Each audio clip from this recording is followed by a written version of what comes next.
Good morning, myself K C Meena, lecturer government polytechnic college Alwar. आज मैं आपको सब्जेक्ट EL 205 डिजिटल इलेक्ट्रॉनिक्स में जो लॉजिक गेट्स चैप्टर है उसका टॉपिक है लॉजिक फैमिलीज़। तो उसके बारे में समझाने का प्रयास करूँगा कि कौन कौन सी लॉजिक फैमिलीज़ होती हैं, लॉजिक फैमिलीज़ क्या होती हैं, ठीक है, क्या पैरामीटर्स होते हैं उनकी क्या कंपैरिजन में, उनमें डिफरेंट फैमिलीज़ में कौन कौन से बेसिक गेट्स होते हैं, ये मैं आपको समझाने का प्रयास करूँगा। सबसे पहले मैं ये बताना चाहूँगा आपको कि जो डिजिटल सर्किट्स हैं वो डिफरेंट लॉजिक फैमिलीज़ में डिवाइड होता है, ठीक है। और ये जो प्रत्येक लॉजिक फैमिली है ये एक लॉजिक एलिमेंट के ऊपर निर्भर करती है जिसके द्वारा जो ICs इंटीग्रेटेड सर्किट्स बनाई जाती हैं।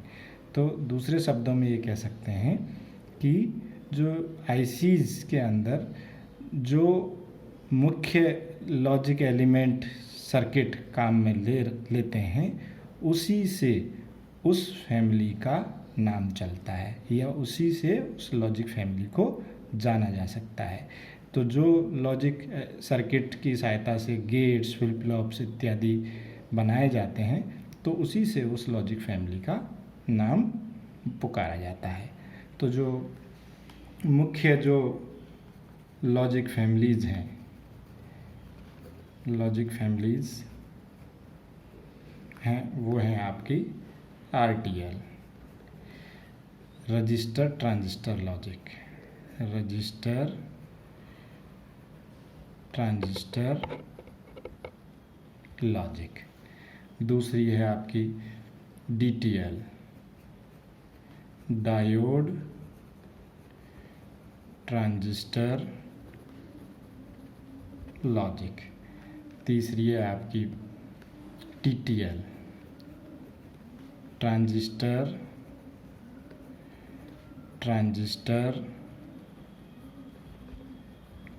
लॉजिक।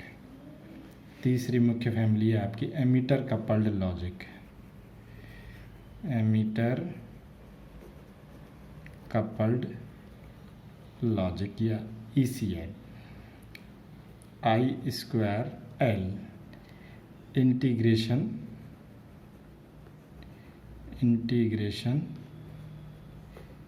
Injection logic.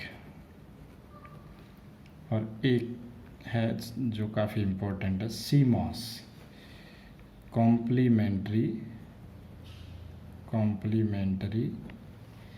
मेटल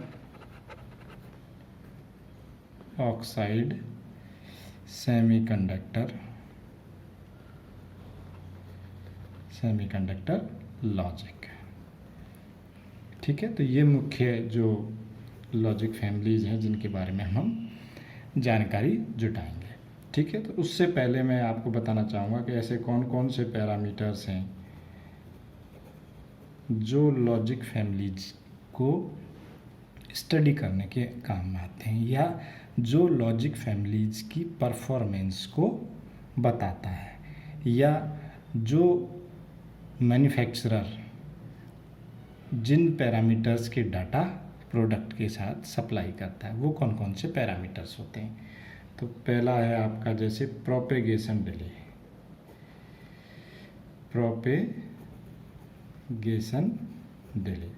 तो प्रोपेगेशन डिले किसको कहते हैं कि किसी भी लॉजिक सर्किट के इनपुट में हम जो चेंज करते हैं तो जो चेंज के अनुसार आउटपुट में चेंज कितने समय बाद रिफ्लेक्ट होता है। तो जो नैनो सेकेंड या मिली सेकेंड का जो डिले है इनपुट को चेंज करने के और आउटपुट को उसके अनुसार चेंज होने के बीच में जो लगा समय है वो कहलाता है आपका प्रोपेगेशन डिले। इसको नॉर्मली हम मिली सेकेंड्स और नैनो सेकेंड्स में मेजर करते हैं। जो प्रोपेगेशन डिले है कि गेट के हमने इनपुट चेंज किया तो उसके अनुसार आउटपुट कितने मिली सेकेंड या कितने नैनो सेकेंड माइक्रो सेकेंड बाद में हमको रिफ्लेक्ट हुआ, तो इसको कहेंगे हम प्रोपेगेशन डिले। दूसरा पैरामीटर है आपका पावर डिसिपेशन। दूसरा जो मुख्य पैरामीटर है वो क्या है कि पावर, कितनी पावर कंज्यूम करता है कोई गेट, तो पर gate how much power consumption. तो दूसरा कितनी हीट प्रत्येक गेट में डिसिपेट होती है, कितनी हीट जनरेट होती है पर गेट, इसको हम मेजर करते हैं मिली वॉट्स में। तीसरा जो पैरामीटर है वो है आपका फैन आउट। फैन आउट क्या है कि किसी भी गेट के आउटपुट को कितने लोड हम कनेक्ट कर सकते हैं, या दूसरे सरल शब्दों में कह सकते हैं कि फॉर एग्जांपल किसी भी लॉजिक एलिमेंट का फैन आउट है 10, तो इसका मतलब है कि उस लॉजिक गेट के आउटपुट में 10 लॉजिक एलिमेंट हम कनेक्ट कर सकते हैं। तो फैन आउट क्या है कि उस लॉजिक गेट के आउटपुट में कितने गेट हम कनेक्ट कर सकते हैं। चौथा जो इम्पोर्टेंट पैरामीटर है वो है आपका नॉइज़ इम्यूनिटी। नॉइज़ इम्यूनिटी कि नॉइज़ के प्रति कितनी इम्यूनिटी है, या नॉइज़ मार्जिन। इसका मतलब है कि जो गेट सर्किटरी है अलग अलग फैमिलीज़ के अंदर, वो अपने जो इनपुट सिग्नल के ऊपर कितना अनवांटेड सिग्नल सुपर इम्पोज कर सकते हैं बगैर गेट की वर्किंग को एडवर्सली प्रभावित किए। कहने का मतलब ये है कि उनके इनपुट सिग्नल पर कितने अनवांटेड सिग्नल सुपर इम्पोज हो सकते हैं जिससे कि उनकी जो वर्किंग है वो इनकरेक्ट न हो। तो इसको कहते हैं नॉइज़ इम्यूनिटी, कि वो कितना इम्यून है अनवांटेड सिग्नल के प्रति, कितना इम्यून है अनवांटेड सिग्नल के प्रति या नॉइज़ सिग्नल के प्रति, जिससे कि उसकी वर्किंग एडवर्सली प्रभावित नहीं हो। अब जो सबसे पहला अपना मेंबर है आपका register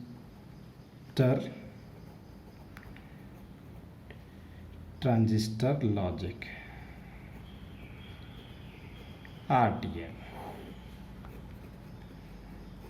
register transistor logic. Register transistor logic की क्या विशेषता है कि ये लो नॉइज मार्जिन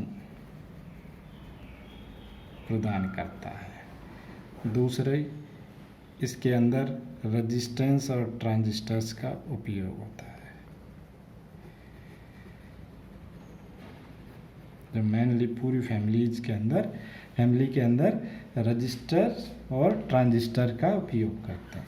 जो बेसिक सर्किट है, इसका बेसिक सर्किट है वो होता है आपका नॉर गेट।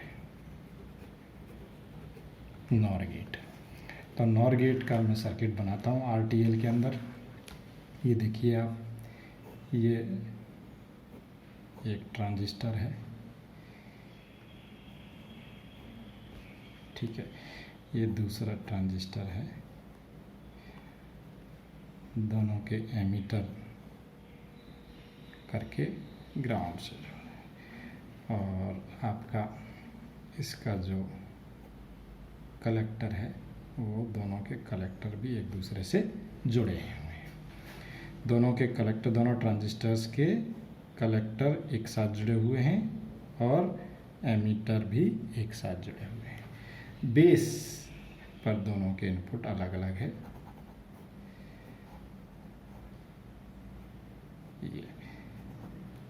ये A है, ये B है,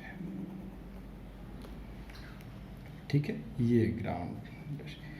तो मान लीजिए ये आपका Q1 है, ये Q2 है, +5 वोल्ट, V R3 और यहाँ आप ले रहे हैं आउटपुट। ठीक है, ये इसका बेसिक सर्किट है आपका RTL नॉर गेट का। तो इसकी वर्किंग को हम इस प्रकार समझ सकते हैं कि जब बोथ इनपुट्स आर लो, मतलब दोनों A और B इनपुट लो होंगे, तो उस केस में क्या होगा, Q1 और Q2 दोनों ट्रांजिस्टर आपके कंडक्ट नहीं करेंगे, दोनों कट ऑफ में रहेंगे। दोनों कट ऑफ में रहेंगे तो क्या होगा आपका, दोनों कट ऑफ में रहेंगे तो उस केस में आपका जो सप्लाई वोल्टेज है वो आउटपुट में मिलेगा। आउटपुट में मिलेगा, इसका मतलब आउटपुट यहाँ क्या आएगा आपका हाई। दूसरे तरफ यदि कोई एक भी इनपुट आपका हाई हुआ, A और B में से कोई एक भी इनपुट आपका हाई हुआ, तो जो भी इनपुट हाई होगा उसका वही करस्पॉन्डिंग ट्रांजिस्टर आपका क्या होगा, ऑन होगा। और ऑन होने के पश्चात क्या होगा आपका सर्किट में, जैसे मान लीजिए फॉर एग्जांपल A1 है B0 है, A1 है तो उस केस में क्या होगा आपका, यहाँ पर बेस पर इनपुट आ रहा है, ठीक है हाई, तो Q1 ट्रांजिस्टर ऑन होगा और सर्किट में इस प्रकार करंट फ्लो होगा। सर्किट में इस प्रकार करंट फ्लो होगा तो उस केस में आउटपुट और ग्राउंड के बीच में क्या आएगा आपका, ऑलमोस्ट 0 वोल्ट। तो उस केस में क्या होगा, हमेशा अगर कोई भी एक इनपुट नॉर गेट के केस में हाई है तो हमेशा आउटपुट क्या आएगा आपका, लो आएगा इस प्रकार। तो ये तो हो गया इसका ऑपरेशन। देन जो RTL के पैरामीटर्स क्या हैं, जो अभी अभी अपन ने डिस्कस किए हैं, तो RTL के पैरामीटर्स हैं, इसकी फैन आउट होती है आपकी 5, नॉइज मार्जिन है फैन आउट 5 का मतलब क्या है, फैन आउट 5 का मतलब है एक RTL नॉर गेट से हम 5 अन्य गेटों को कनेक्ट कर सकते हैं। नॉइज मार्जिन है इसका 0.2 वोल्ट।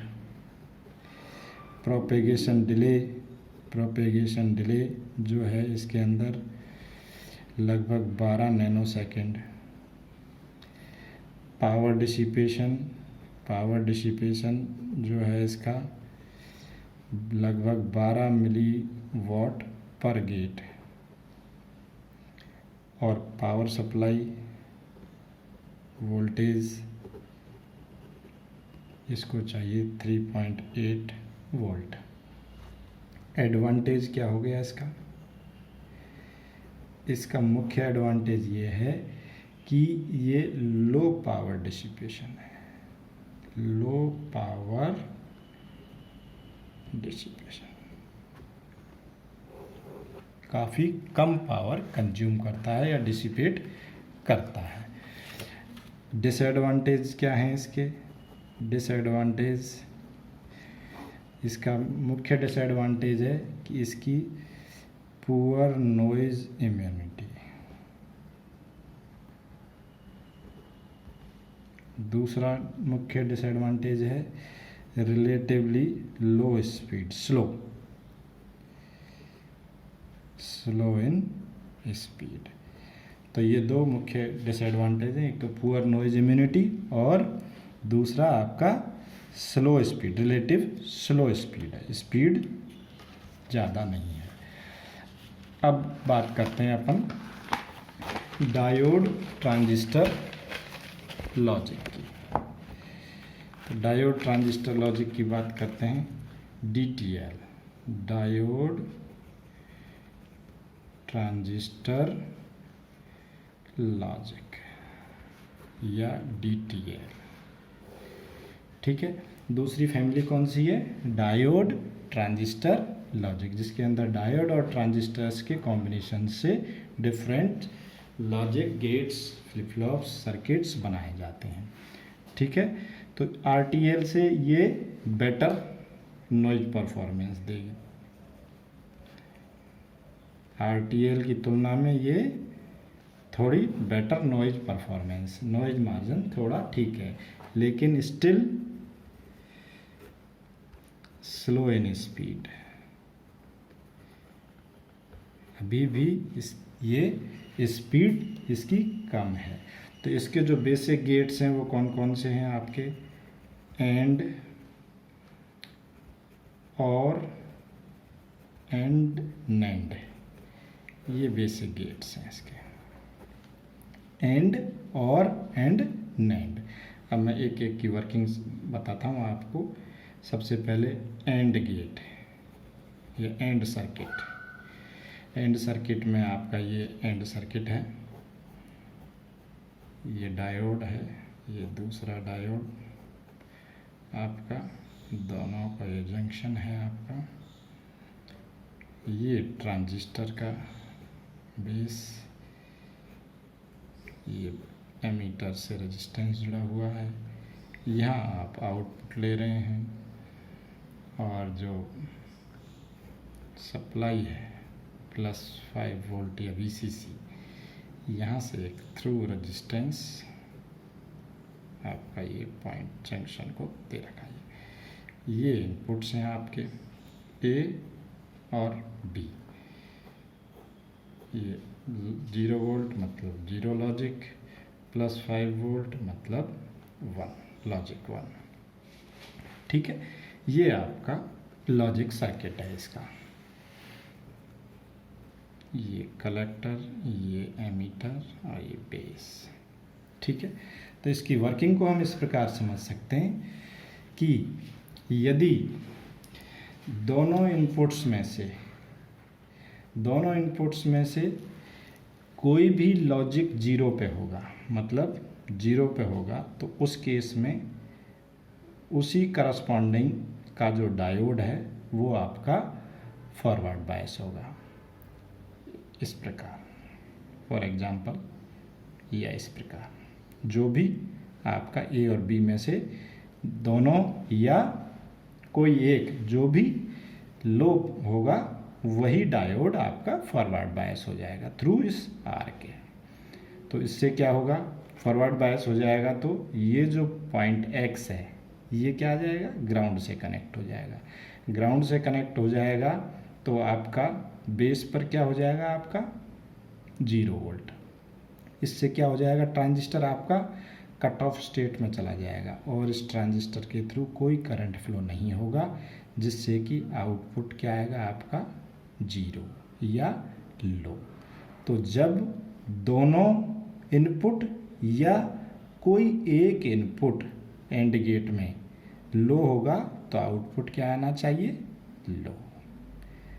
इसके दूसरी तरफ यदि सारे इनपुट, फॉर एग्जांपल जैसे अभी अपन ने 2 इनपुट का ले रखा है, तो दोनों इनपुट आपके हाई होंगे तो उस केस में क्या होगा, जो दोनों डायोड हैं वो क्या होगा, आपका रिवर्स बायस होंगे, और ये जो बिंदु X है ये किस पर क्लैंप हो जाएगा, पावर सप्लाई +5 वोल्ट पर क्लैंप हो जाएगा। +5 वोल्ट पर यहाँ वोल्ट +5 होते ही क्या होगा, आपका ये जो ट्रांजिस्टर है ये आपका हैवीली कंडक्ट करेगा और सैचुरेशन में चला जाएगा। सैचुरेशन में चला जाएगा तो इसके थ्रू हैवी करंट फ्लो होगा और RE के अंदर आपको, RE के अक्रॉस आपको वोल्टेज ड्रॉप मिलेगा और वो होगा आपका हाई। तो जब केवल और केवल जब सारे इनपुट्स पर आप क्या देंगे, हाई एंड गेट में, तभी आउटपुट आपका हाई आएगा। तो इस प्रकार हम DTL एंड गेट की वर्किंग को समझ सकते हैं।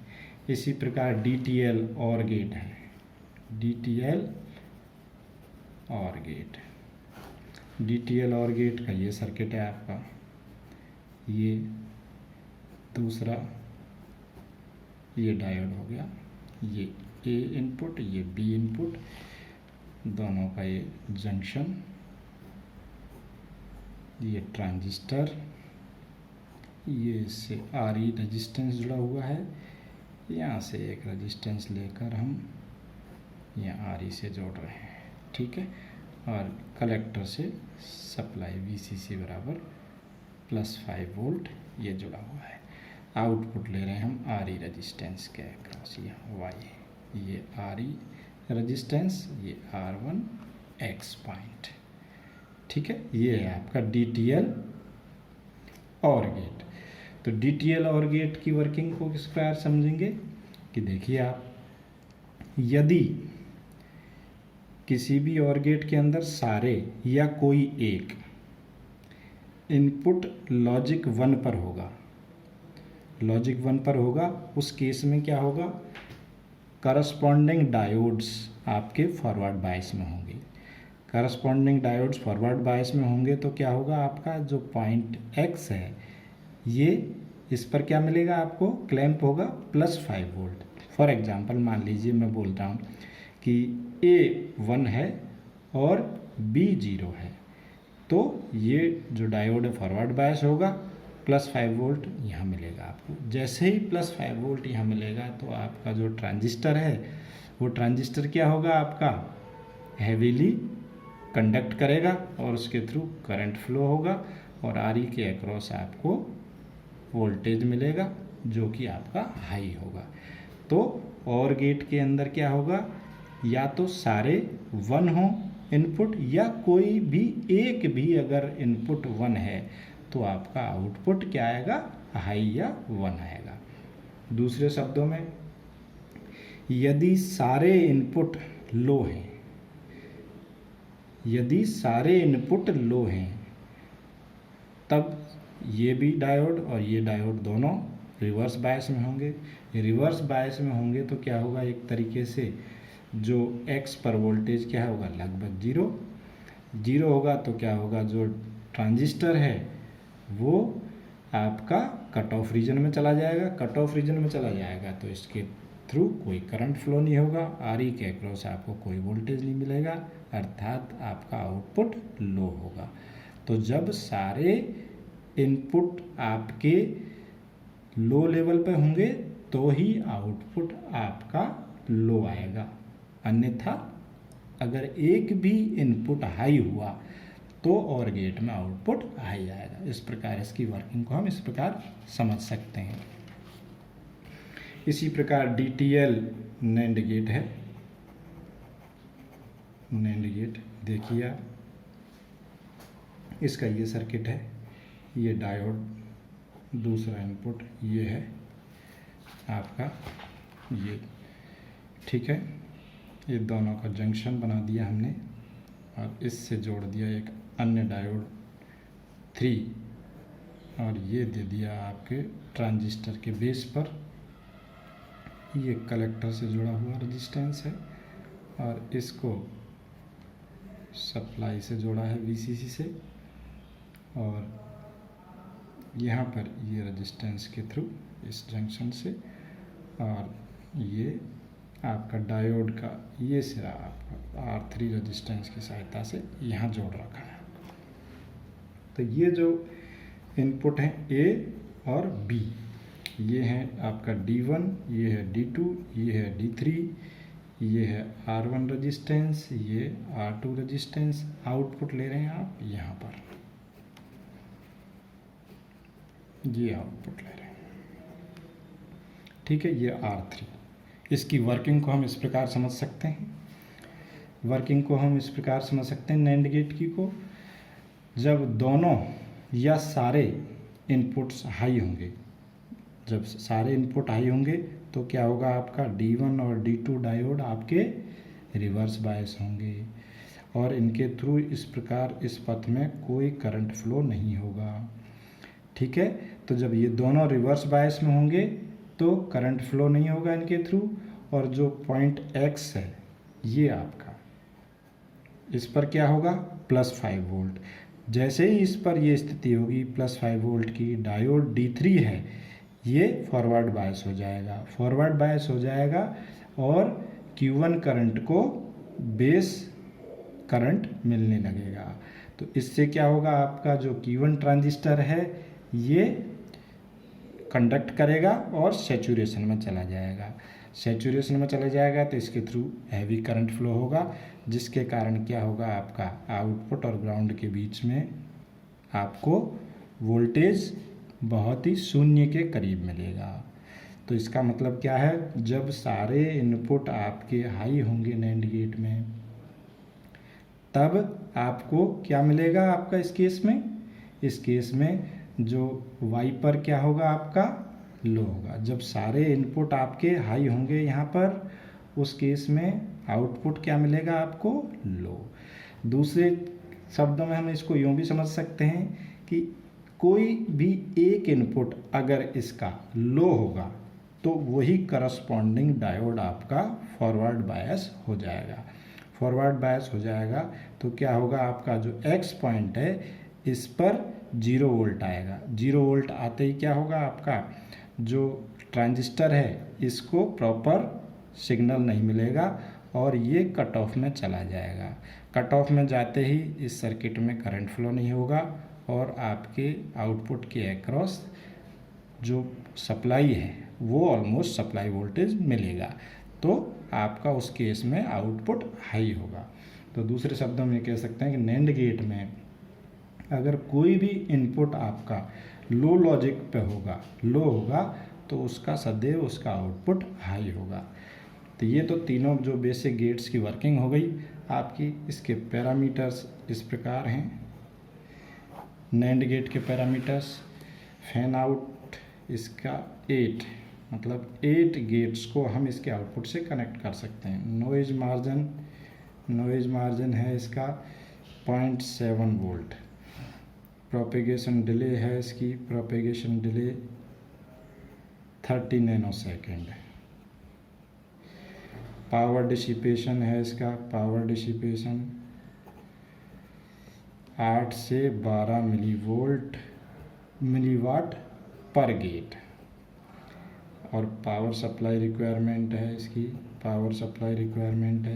+5 वोल्ट। ठीक है, एडवांटेज की बात करते हैं हम। एडवांटेज हैं इसके बेटर नॉइज परफॉर्मेंस। दूसरी है आपकी मोर इकोनॉमिकल। डिसएडवांटेज हैं इसके, पुअर नॉइज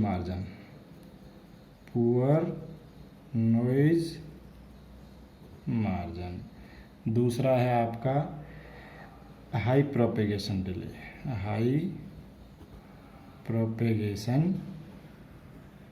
डिले। तो इस प्रकार जो आपका 2 मुख्य फैमिली हैं, पहली हमने आरटीएल डिस्कस की, दूसरी डीटीएल डिस्कस की। ठीक है, नेक्स्ट क्लास में आगे की जो टीटीएल है, I2L है, ECL है और आपका सीमॉस लॉजिक फैमिलीज को भी हम डिस्कस करेंगे। Thank you very much.